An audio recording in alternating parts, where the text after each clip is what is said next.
আসসালামু আলাইকুম viewers, welcome to my channel. আশা করি আপনারা সকলেই ভালো আছেন। আল্লাহর রহমতে আমিও অনেক ভালো আছি। আজকের ভিডিওটি যারা দেখছেন তাদের সবাইকে জানাচ্ছি অসংখ্য ধন্যবাদ। আজকে যে ভিডিওটি আমি আপনাদের সাথে শেয়ার করতে চলেছি, এই ভিডিওটি খুবই ইজি এবং বাচ্চারা খেতে অনেক বেশি পছন্দ করে। এই মিষ্টিটা দেখতে ল্যাংচা মিষ্টির মতো হলেও কিন্তু পুরোপুরি মিষ্টির মতো হবে না। এই মিষ্টিটার উপরের লেয়ারটা শক্ত হবে আর ভিতরেরটা হবে সফট। আশা করছি আজকের ভিডিওটা সবার কাছে অনেক বেশি ভালো লাগবে। যদি ভালো লাগে আমার ভিডিওতে একটি লাইক দিয়ে আমার চ্যানেলটিকে সাবস্ক্রাইব করে অল নোটিফিকেশন অন করে দিয়ে যাবেন, আর অবশ্যই আপনার মূল্যবান মতামত কমেন্টে জানিয়ে যাবেন। তো বেশি কথা না বাড়িয়ে চলুন রেসিপিতে যাওয়া যাক। এই মিষ্টি রেসিপিটি বানানোর জন্য আমি একটি বাটিতে 2 কাপ পরিমাণ ময়দা এবং 1 চা চামচ পরিমাণ বেকিং পাউডার দিয়ে দিয়েছি, আর একটি গ্লাসের মধ্যে লবণ গুলিয়ে নিয়েছি। এবার এই পানিটা দিয়ে আমি অল্প অল্প করে পানি দিয়ে একটি ডো তৈরি করে নেব। পানিটা একবারে দেবেন না, অল্প অল্প করে দিয়ে নরম একটি ডো তৈরি করে নেবেন। খুব বেশি নরমও হবে না, খুব বেশি শক্ত হবে না। যেরকম ডো দিয়ে আমরা রুটি তৈরি করি সেম ওরকম ডো হবে।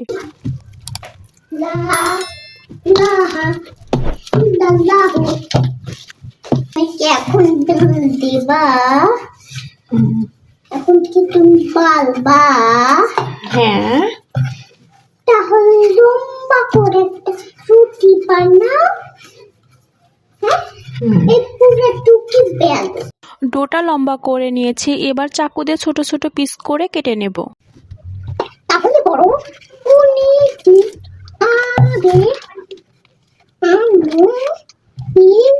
ডো থেকে কেটে নেওয়া লেচি অল্প অল্প করে হাতে নিয়ে এবার মিষ্টির মতো করে লম্বা করে শেপ দিয়ে নেব। দেখাও কি তো?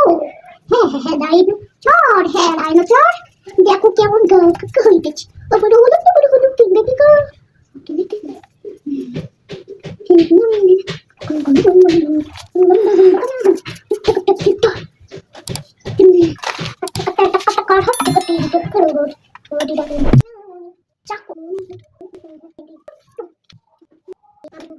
কি মনে হয়? তাহলে তুমি মার দাও যে, তার জন্য আমি দুষ্টুমি আরো বাড়িয়ে দিই এখনই। কেন দুষ্টু বাড়িয়ে দিলে যে আল্লাহ পাপ দিবে সেটা তুমি জানো? তাহলে তুমি আমাকে হিজাব দাও, হিজাব হিজাব হিজাব হিজাব হিজাব দিয়ে কি করবা? হিজাব পরে আমি স্কুলে যাবো। হিজাব পরে স্কুলে যাবো তাই না? হ্যাঁ, আমাকে এখনই হিজাব পরিয়ে স্কুলে নিয়ে চলো। আজকে যে শুক্রবার, তখন তাও নিয়ে চলে। চলো দেখি আসি স্কুল খোলা। দেখে আসতে হবে না, আমি জানি আজকে স্কুল বন্ধ। তুমি শুনছো? হ্যাঁ শুনেছি। কখন? হ্যাঁ বলো। বৃহস্পতিবারে যখন তোমাকে নিয়ে আসতেছিলাম তখন। তখন হুজুর বলেছেন তোমাকে? হ্যাঁ। তাহলে তুমি আমাকে খিচুড় ভর্তা করে দাও। খিচুড়ি ভর্তা করে খাওয়া যায়? হ্যাঁ আমি জানি, একদিন আমি খিচুড় ভর্তা করে খাইছিলাম ছোটবেলায়। খোলাকুল ইনসান আল্লাহ মাহুর বায়ান আশামসু আল কামারু আর রহমান। হ্যাঁ, তুমি আমাকে কতটা ভালোবাসো? মিষ্টিগুলো বানিয়ে নিয়ে এবার শিরা তৈরি করে নেব। এই শিরাটা কিন্তু মিষ্টির শিরার মতো পাতলা হবে না, শুধুমাত্র চিনিটাকে গলার জন্য সামান্য একটু পানি দিতে হবে। আমি 1 কাপ পরিমাণ চিনি দিয়েছি আর অল্প একটু পানি দিয়েছি শুধুমাত্র চিনিটা গলার জন্য।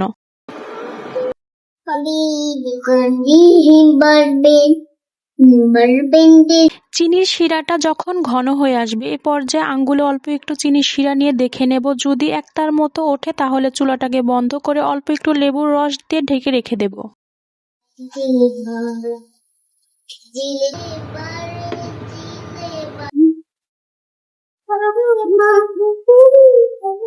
তেলটা যখন হালকা গরম হয়ে যাবে, দেখবেন যখন তেল থেকে হালকা বুদবুদ উঠবে তখন তেলের মধ্যে সবগুলো মিষ্টিকে ছেড়ে দিতে হবে। আর একটা কথা বলে দিচ্ছি, অবশ্যই কিন্তু মিষ্টিগুলো বানানোর সময় ছোট ছোট করে বানাবেন, কারণ তেলে ভাজার পরে যেহেতু বেকিং পাউডার দেওয়া হয়েছে অনেক বড় বড় হয়ে যায়। এর জন্য বানানোর সময় একটু ছোট ছোট করে বানাবেন।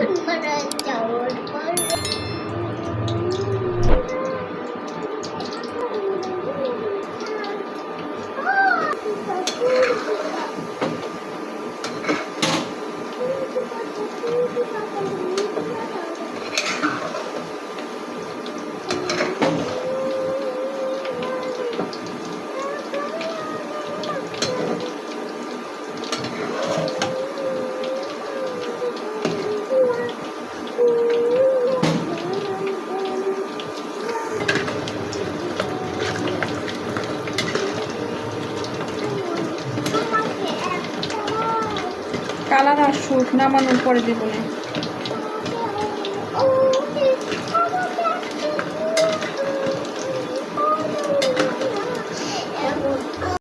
আমার মিষ্টিগুলো ভাজা হয়ে গিয়েছে, দেখতেই পাচ্ছেন অনেক ব্রাউন কালার চলে এসেছে। এখন আমি মিষ্টিগুলোকে তেল ঝরিয়ে উঠিয়ে নেব।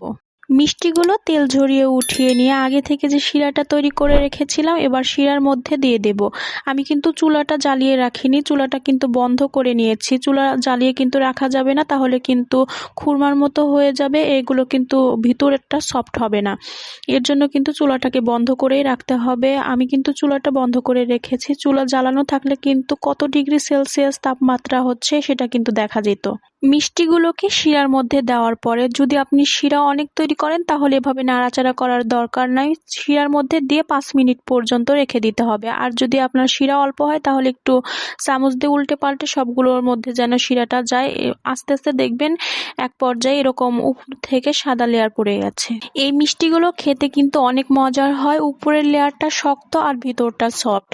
এই মিষ্টিগুলো বাচ্চারাও অনেক বেশি পছন্দ করে। আশা করছি আজকের ভিডিওটা ভালো লেগেছে। যদি আমার ভিডিওটি ভালো লেগে থাকে তাহলে অবশ্যই কিন্তু একটি লাইক দিয়ে আমার চ্যানেলটিকে সাবস্ক্রাইব করে অল নোটিফিকেশন অন করে দিয়ে যাবেন, যেন পরবর্তী ভিডিও ছাড়ার সাথে সাথে সবার আগে আপনার কাছে পৌঁছায়। যদি ভিডিওটি ভালো লেগে থাকে আর ভিডিওটি কেমন লাগলো অবশ্যই কমেন্ট করে আপনার মূল্যবান মতামত জানিয়ে যাবেন। আজকের মতো ভিডিও এখানে শেষ করছি। সকলেই ভালো থাকবেন, সুস্থ থাকবেন। আসসালামু আলাইকুম।